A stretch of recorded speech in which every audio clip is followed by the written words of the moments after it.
sampar di antara umatku. Nah, jadi zaman Israel pada zaman dulu ada disebut dengan penyakit sampar, ya. Penyakit sampar ini penyakit yang menular, penyakit yang gak bisa disembuhkan, penyakit yang mendatangkan, membawa kematian.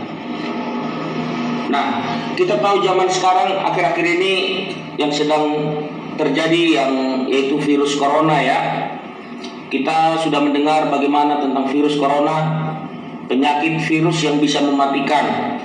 Nah, jadi zaman perjanjian lama dalam Alkitab itu pun pernah terjadi, namanya penyakit sampar. Tuhan berkuasa melakukan apapun. Kadang-kadang penyakit diizinkan Tuhan supaya manusia itu sadar bahwa mereka butuh Tuhan.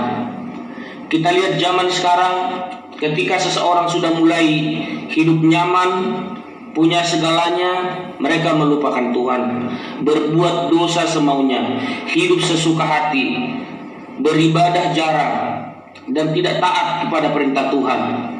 Perbuatan-perbuatan dosa, hal-hal yang melanggar firman Tuhan, itu menyakiti hati Tuhan. Beberapa minggu yang lalu saya sudah khotbahkan bahwa hidup kita harus takut akan Tuhan.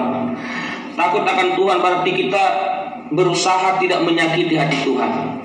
Takut akan Tuhan kita menjauhi hal-hal yang jahat. Takut akan Tuhan kita menjaga hidup kita, menjaga perkataan kita, sikap kita. Semuanya kita jaga dengan baik supaya untuk menyenangkan hati Tuhan. Nah, dan penyakit zaman sekarang ini yang kita kenal virus corona, dan gara-gara corona inilah kita diliburkan, ya, selama 2 minggu 14 hari, ya. Anak-anak pasti bosan di rumah, ya. Kami juga sebagai guru, ya, bosan juga di rumah. Tetapi nggak apa-apa, biarlah ini menjadi satu pembelajaran bahwa semua manusia membutuhkan penyertaan Tuhan. Semua manusia membutuhkan perlindungan Tuhan. Tanpa perlindungan Tuhan, apapun bisa terjadi dalam hidup kita. Tadi Alkitab berkata, Tuhan berkuasa melakukan apapun, baik hujan, baik kemarau, penyakit, dan baik apapun. Ya, kadang-kadang persoalan penyakit itu diizinkan Tuhan supaya kita sadar bahwa tidak semua masalah di dunia ini bisa diselesaikan dengan uang, bisa diselesaikan dengan pengetahuan kita, bisa diselesaikan dengan kekuatan kemampuan manusia. Tidak semua masalah di dunia ini bisa diselesaikan dengan ilmu pengetahuan. Kita tahu penyakit yang sekarang gak semua dokter bisa mengobati penyakit, termasuk virus corona, ya, susah disembuhkan. Jadi anak-anak yang terkasih dalam nama Tuhan, Alkitab mengajarkan kita supaya kita itu mencari wajah Tuhan.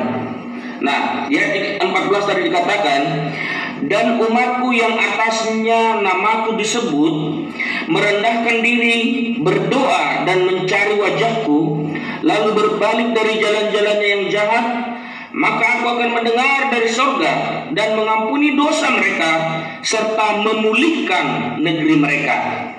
Ya, ini luar biasa.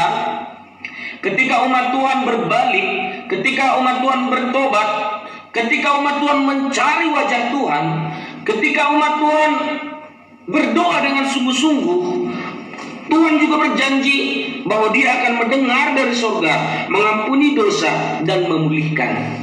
Ya, ada sebuah lagu rohani berkata begini: kami umat-Mu rendahkan diri, sujud dan berdoa, mencari wajah-Mu, berbalik dari jalan-jalan kami yang jahat. Oleh anugerah-Mu pulih, oleh